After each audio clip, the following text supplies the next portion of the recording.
नमस्कार, मैं हूं ललिता। आप देख रहे हैं न्यूज प्लस 21। चलिए डालते हैं एक नजर सुबह की ताजा खबरों पर। छत्तीसगढ़ के सुकमा जिले में फॉरेंसिक रिपोर्ट के साथ कैंप पहुंचे सीआरपीएफ के डीजी। जिस बैराक में हुई 4 जवानों की हत्या, उसे बारीकी से देखा। बस्तर सरगुजा के स्थानीय लोगों को मिलेगी नौकरी। तृतीय चतुर्थ वर्ग की नौकरियों में मिलेगा आरक्षण। राज्यपाल ने अधिसूचना पर किया हस्ताक्षर। रायपुर में 100% क्षमता से खुलेंगे सिनेमा घर। वैक्सीनेशन सर्टिफिकेट साथ ले जाना होगा। स्टाफ का टीकाकरण भी जरूरी।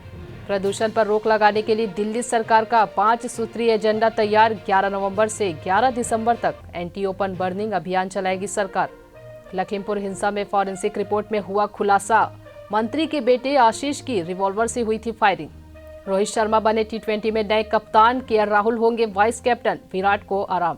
इंदौर में कलेक्टर मनीष सिंह की मौजूदगी में जिला प्रशासन द्वारा 30 नवंबर तक 100% लोगों को कोरोना वैक्सीन सेकेंड डोज लगाने का लिया गया संकल्प। आज कानपुर में सीएम योगी मेट्रो ट्रायल को दिखाएंगे हरी झंडी। जीका रोकथाम के लिए करेंगे बैठक।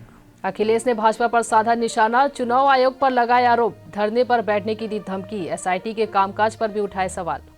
प्रधानमंत्री नरेंद्र मोदी अपने मंत्रिमंडल के साथ आज करेंगे मीटिंग। अर्थव्यवस्था और कोरोना के खतरे पर हो सकती है बात।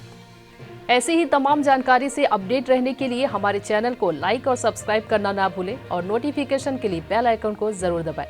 देखते रहिए न्यूज़ प्लस 21, आपके हक की बात।